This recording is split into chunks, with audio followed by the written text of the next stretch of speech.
आज हमारे साथ खास बातचीत करने के लिए आलोक श्रीवास्तव जी है, जिनको पहचान की तो ज़रूरत नहीं है, लेकिन फिर भी हम आपको बताएं, मशहूर गीतकार, पत्रकार भी रह चुके हैं, साथ में गज़ल भी काफ़ी आपने इनका सुना होगा और काफ़ी चर्चा में भी रहते हैं। आज हमारे साथ सीधा बातचीत करने के लिए और हमारे दर्शकों के लिए ये खास पेशकश हम लेके आए। सर, सबसे पहले आपका कशिश न्यूज़ में हार्दिक स्वागत है। बहुत बहुत शुक्रिया आपका और कशिश न्यूज़ का बहुत शुक्रिया। आपने अभी मेरे तारुफ में एक बात कही कि पत्रकार रह चुके हैं। मैं पत्रकार रह नहीं चुका हूँ, पत्रकार हूँ। जी। सर, आपके अंदर इतनी सारी खूबियां हैं, एक ही शख्स हैं आप, पत्रकार भी, गजलकार भी, गीतकार भी। कैसा लगता है कि खुद को कैसा लगता है? देखिए, बस अच्छा लगता है जब आपका पैशन जो है वो आपका पेशा बन जाए। बचपन से ख्वाहिश थी कि लेखक बनूंगा, राइटर बनूंगा, गज़लें लिखूंगा, कविताएं लिखूंगा, कहानियां लिखूंगा, और बड़ा हुआ तो फिर उसी पैशन को अपना पेशा बना लिया। तो पत्रकारिता और लेखन, जो कि मेरे लिए बिल्कुल अलग अलग नहीं है, तो बस खुशी होती है कि उन कम खुशनसीब लोगों में हूँ जिनको वो पेशा मिलता है जो उनका पैशन भी होता है। तो ये लिखने का शौक कब से आया आपको? कब आपको ऐसा लगा कि आप लेखक या फिर गीतकार, गजलकार बन सकते हैं? क्या कुछ आपको अट्रैक्ट किया इस तरफ? 17-18 बरस की उम्र थी और घर में माहौल था अदब का। माँ जो थी, जो पिता थे, और बड़े भाई, वो बहुत ही सुप्रसिद्ध गीतकार थे, आनंद श्रीवास्तव सहर साहब। और मेरे घर में एक एक दूसरे घर का राखी डोरा था, चौधरी निसार मालवी साहब। और मेरे घर में और बड़े लिखने पढ़ने का, साहित्य का माहौल था। तो 15-17 बरस की उम्र में तय कर लिया था कि लेखक बनेंगे और लिखेंगे। आज ये सफर इतनी दूर आ चुका है, लेकिन जब आपने शुरुआत की थी तब क्या कुछ मुश्किलों का सामना करना पड़ा था? क्या कुछ फेस किया था आपने? नहीं, ऐसा सच तो कोई मुश्किल नहीं मुझको समझ में आई। पढ़ना बहुत पड़ता है, पढ़ते हैं आप। और बचपन में भी मैं जब ये शौक लगा तो जाहिर है कि हमारे जो गुरु हैं, उस्ताद हैं, जो हमारे बड़े हैं, उन्होंने सबने यही एडवाइस किया कि भाई 95% पढ़ो और 5% गढ़ो। तो वो परंपरा और वो आदत अब तक कायम है। अब तक पढ़ते हैं क्या हो रहा है, हमारे कंटेम्प्रेरी क्या लिख रहे हैं, हमारे पुराने लोग क्या लिख गए हैं, हमारे अग्रज क्या लिख रहे हैं, हमारे समकालीन क्या लिख रहे हैं। और जाहिर सी बात है कि अपने समय, समाज और अपने सरोकार वो बहुत जागृत रखने पड़ते हैं, नज़र रखनी पड़ती है। मेरा एक शेर भी है कि ये सोचना गलत है कि तुम पर नज़र नहीं, मसरूफ़ हम बहुत हैं मगर बेखबर नहीं। तो सबकी खबर रखनी पड़ती है। साथ में आपको रिश्तों का कवि कहा जाता है। कई गज़लें मैंने सुनी हैं, कविताएं भी सुनी हैं, जिसमें आपने रिश्तों को बहुत ज़्यादा अहमियत दी है। आपके जीवन में ऐसा एक रिश्ता जिसको आप अभी भी याद करते हैं और अभी भी कभी याद आए आपको तो इमोशनल हो जाते हैं? माँ की आप बात कर रही हैं? जी। वो चाहती थी, हमारे घर में सब प्रशासनिक अधिकारी थे। मेरी माँ, मेरे पिता, मेरे भाई बड़े, ये सब लोग प्रशासनिक सेवा में थे। तो वो चाहते थे कि मतलब मैं नौकरी पेशा रहूं, नौकरी करूं। और माँ चाहती थी कि मेरा जो पैशन है लेखन, वो ही मैं करूं। तो फिर मैंने एक बात और विचार की कि बहुत सारी चीज़ें जो हमारे कंटेम्प्रेरीज लिख रहे हैं, मनुष्य के बारे में हम बहुत पहले से सुनते आ रहे हैं कि उसकी जो पहली पाठशाला है वो उसका घर होता है। तो मैंने ये सोचा और तय किया, क्योंकि मैं संयुक्त परिवार में पला बड़ा हूँ, तो मैंने ये सोचा और तय किया कि भाई मैं रिश्तों पर, उनके जो ताने बाने हैं उनको पहले रेखांकित करूंगा, उनके जो उतार चढ़ाव हैं। क्योंकि आप अपने घर में अपने माता पिता से, अपने संस्कारों से, अपने पारिवारिक वातावरण से जो सीखते हैं वही आप जाके समाज में एक्ट करते हैं, वही आप जाके समाज में आचरण करते हैं। आज भी आपने कई बार सुनते होंगे, जब आपको कोई व्यक्ति दुख देता होगा, कोई बेअदबी करता होगा, तो हमारे मुंह से एक ही बात निकलती है, अरे भाई तुम्हारी परवरिश किन लोगों में हुई है? तो आपकी जैसी परवरिश होगी आप वैसे ही आचरण करेंगे। तो मैंने ये सोचा कि ये एक ऐसा आकाश है जो रूट है, जड़ है, तो यहां से शुरुआत की जाए। अब वो शुरुआत की ही जो रचनाएं हुई, अम्मा, बाबूजी और कुछ और सखी पिया, वो सब इतनी लोकप्रिय होती चली गई सुयोग से और बड़ों के आशीर्वाद से कि फिर वो एक टैग लग गया।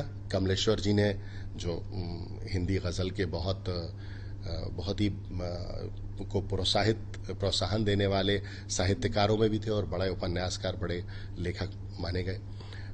उन्होंने भी रिश्तों का कवि कहा और मेरे समकालीन और तमाम लोग। तो वो कोई ऐसी सोची समझी वो नहीं थी, वो बस एक विचार था कि रिश्तों पर लिखा जाए, क्योंकि जिस समय मैं लिखना शुरू कर रहा था उस समय कम ये सब संस्कार। मुझे मेरे समकालीनों कहा भी कि भाई तुम दुष्यंत की परंपरा से आते हो और तुम दुष्यंत ने तो समाज की जो कमियां हैं, खामियां हैं, उनको रेखांकित किया है। तुम ये कहाँ रिश्तों पर लिख रहे हो, अम्मा पर लिख रहे हो, बाबूजी पर लिख रहे हो, संयुक्त परिवार पर लिख रहे हो। तो मैं ये कहता था कि जो दुष्यंत कर चुके उनके आलोक में अगर मैं चलूंगा तो मेरी अपनी पहचान, उनकी परंपरा को मुझे आगे बढ़ाना है, ना कि उनकी परंपरा में शामिल होना है। उनकी परंपरा को आगे ले जाना है अपने तरह से। इसलिए वो रिश्तों का कवि कहलाने लगे। देखिए सर, जैसे इंडस्ट्री में हम लोग जाते हैं तो कभी ना कभी किसी की हेल्प की ज़रूरत पड़ती है, हमें किसी का सहारा भी मिल जाता है, बोल सकते हैं हमारे गॉड फादर भी हो सकते हैं। तो आपके कोई गॉड फादर है जिन्होंने आपकी सहायता की आगे बढ़ने में, क्योंकि इतना लंबा सफ़र क्या आपने अकेले ही तय कर लिया? बड़ों का आशीर्वाद अपने काम पर, मैंने जैसा बोला कि तहजीब और तरबियत बहुत मायने रखती है। मेरे उस्ताद गोविंद आर्य निषाद साहब, बशीर बद्र साहब और मेरे अपने बड़े भाई चौधरी निसार मालवी साहब, जो हमारे विदिशा के उस्ताद शायरों में जिनका शुमार होता है वो, और अपने बड़े जिनके मार्गदर्शन में और जिनके उसमें आशीर्वाद में कारवां बढ़ता गया। तो मैं इनको श्रेय देता हूँ। मेरे अपने, ख़ासतौर से अपने बड़े कि मुझे सोहबतें बहुत अच्छी मिली। निदा फाजली साहब, उन पर मैंने किताब की 97-98 में, हम कदम। अली सरदार जाफरी साहब, उन पर एक किताब की नई दुनिया को सलाम, जो उनकी लंबी ड्रामाई नज़्म है, उसे हिंदी में पब्लिश किया। बशीर बद्र साहब की किताब की। तो ये सोहबतें जो होती हैं वो आपको बहुत सिखाती हैं। तो मैं इस मामले में अपने आप को खुशकिस्मत मानता हूँ कि घर से लेकर और साहित्यिक जगत तक, जो मेरा साहित्यिक घर है उस तक मुझे जो सोहबतें मिली, और जो मेरा एक शेर भी है अपने बड़ों के लिए कि असर बुजुर्गों की नेमतों का हमारे अंदर से झांकता है। असर बुजुर्गों की नेमतों का हमारे अंदर से झांकता है, पुरानी नदियों का मीठा पानी नए समंदर से झांकता है। तो मुझे ऐसा लगता है कि मुझमें जो कुछ है वो अपने बड़ों का आशीर्वाद और अपने बड़ों का असर है, उनकी तरबियत का ये आलोक है। आप इतनी बड़े बड़े जगहों पे गए हैं, देश विदेश गए हैं, पटना आके आपको कैसा लगता है? तुम्हारे पास आता हूँ तो सांसें भीग जाती हैं, तुम्हारे पास आता हूँ तो सांसें भीग जाती हैं, मोहब्बत इतनी मिलती है कि आंखें भीग जाती हैं। तो पटना की नज़र यही एक शेर है। यहाँ पहले भी आया हूँ जश्न बहार मुशायरे में और साहित्यिक कार्यक्रमों में। यहाँ की मोहब्बत, और सबसे बड़ी बात जो मैं पटना लिटरेरी फेस्टिवल के बारे में बोलूँगा, एडवांटेज रूबरू के बारे में बोलूँगा, हई साहब, डॉक्टर हई के बारे में कहूँगा, हमारे बड़े भाई खुर्शीद अहमद साहब, उनके बारे में। ये जो एक अदबी फ़ज़ा पटना में इन लोगों ने बना के रखी है। हम शहरों शहरों, मुल्कों मुल्कों घूमने वाले लोग हैं। हम कहीं भी जाते हैं, अमेरिका, इंग्लैंड, मिडिल ईस्ट, तो हमको इन लोगों का नाम सुनाई देता कि यार पटना में जो है वो पटना लिटरेरी फेस्टिवल होता है और एडवांटेज रूबरू होता है, जिसमें एक पोएट को बुलाया जाता है और उससे उसके पूरे सफ़र पे तफसील से गुफ्तगू होती। तो हम बड़ा एक्साइटेड फील करते थे, बड़ा रोमांचित महसूस करते थे कि कभी मौका लगा तो जाएंगे। तो मैं खुशकिस्मत हूँ और शुक्रगुजार भी हूँ पटना लिटरेरी फेस्टिवल का, एडवांटेज रूबरू का, जिन्होंने अपने इस खुर्शीद साहब का, हई साहब का और उनके तमाम जो मेंबर्स हैं उनका कि उन्होंने रूबरू में मुझे पढ़ने का और बातचीत करने का मौका दिया। आपके यहाँ की एक बहुत मशहूर एंकर और पोएटेस हैं प्रेरणा प्रताप, उनसे गुफ्तगू है। अब उनके सवाल होंगे शाम को और मेरे जवाब। साथ में आपकी गीतों को कई बड़े शख्सों ने अपनी आवाज़ भी दी है। बात कर ले जगजीत सिंह का या फिर पंकज उधास का या फिर अमिताभ बच्चन का, कैसा लगता है? बुरा तो नहीं लगता होगा। नहीं, फिर भी, और मतलब कैसा गर्व feel होता गर्व, है? देखिए ये जब आपके सपने जी, हकीकत में ढलते हैं तो आंखों से खुशी के आंसू निकलते हैं। तो जिन लोगों को, जो हमारे आइकन्स थे, आइकन्स हैं हमारे, जगजीत जी हुए, पंकज जी हुए, बच्चन साहब हुए, बहुत सारे लोग, आदेश श्रीवास्तव, रेखा भारद्वाज जी, उस्ताद राशिद खान साहब, शुभा मुदगल जी, इन सब के साथ काम करने का मौका मिला और एल्बम्स करने का मौका मिला, फिल्म में लिखने का मौका मिला। तो जाहिर सी बात है कि जिन लोगों को आप सुनहरी पर्दे पर देखते सुनते आए हैं, एक मौका ऐसा आता है कि वही लोग आपको गा रहे होते हैं या आपको उनके साथ काम करने का मौका मिलता है, तो खुशी से आंखें तो भर आती हैं। संघर्ष का जो सफर होता है काफी लंबा होता है और बहुत कुछ उतार चढ़ाव देखा भी होता है लोगों ने। जब सपने सच हो जाते हैं तब वो जो खुशी है उसको अगर आप अपने भाषा में या फिर अपनी गजलों के द्वारा बता सके दर्शकों को, तो कैसा लगेगा? धड़कते सांस लेते रुकते चलते मैंने देखा है, धड़कते सांस लेते रुकते चलते मैंने देखा है, कोई तो है जिसे अपने में पलते मैंने देखा है। तुम्हारे खून से मेरी रगों में ख्वाब रोशन है, तुम्हारे खून से मेरी रगों में ख्वाब रोशन है, तुम्हारी आदतों में खुद को ढलते मैंने देखा है। मेरी खामोशियों में तैरती हैं तेरी आवाजें, मेरी खामोशियों में तैरती हैं तेरी आवाजें, तेरे सीने में अपना दिल मचलते मैंने देखा है, तेरे सीने में अपना दिल मचलते मैंने देखा है। न जाने कौन है जो ख्वाब में आवाज देता है, न जाने कौन है जो ख्वाब में आवाज देता है, खुद अपने आप को नींदों में चलते मैंने देखा है। और आपके सवाल के जवाब में ये शेर कि मुझे मालूम है उनकी दुआएं साथ चलती हैं, मुझे मालूम है उनकी दुआएं साथ चलती हैं, सफर की मुश्किलों को हाथ मलते मैंने देखा है।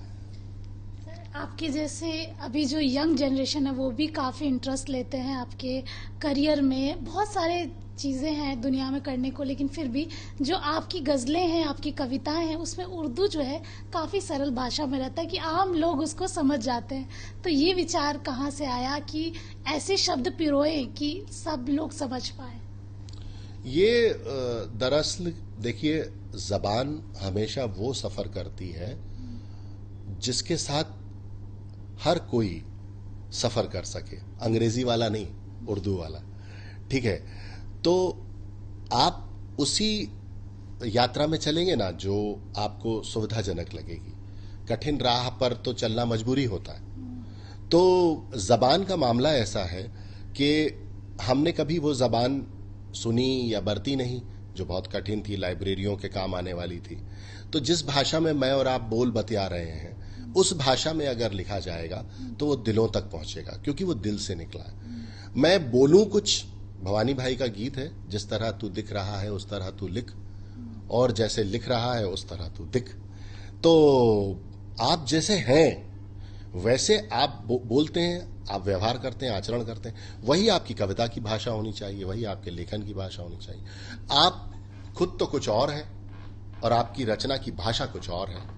तो उससे फिर जो तादात्म्य है, जो संबंध है और जो भावनात्मक जुड़ाव है, वो आपके पाठक का कभी नहीं हो सकता, क्योंकि आप उसकी भाषा में नहीं बोल रहे।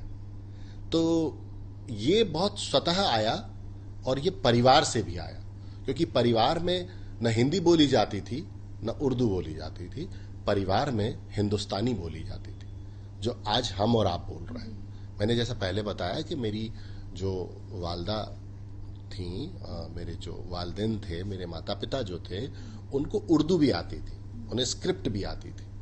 तो हमारे घर में वातावरण ही जो था, निसार मालवी साहब का मैंने जिक्र किया, जिनकी बच्चियां हमें आज तक राखी बांधती हैं, तो वो जो एक गंगा जमनी तहजीब का जो कल्चर है, गंगा जमनी तहजीब जो पूरी की पूरी हमारे घर में रची बसी थी, उसने मेरे डीएनए पर बहुत गहरा असर डाला, जिसकी वजह से जिस तरह मैं आपसे बोल रहा हूँ, बात कर रहा हूँ, उसी तरह से मैं लिखता भी हूँ, है ना। जैसे अभी आप आई तो आपने सुबह से जो आप एक शेर रट रही थी कि बात करो तो लफ्जों से भी खुशबू आती है, हाँ, लगता है उस लड़की को भी उर्दू आती है। तो इसमें एक शेर है कि हमने भी तो दिल जीते हैं मीठे लफ्जों से, हमने भी तो दिल जीते हैं मीठे लफ्जों से, हम कायस्तों को भी थोड़ी उर्दू आती है।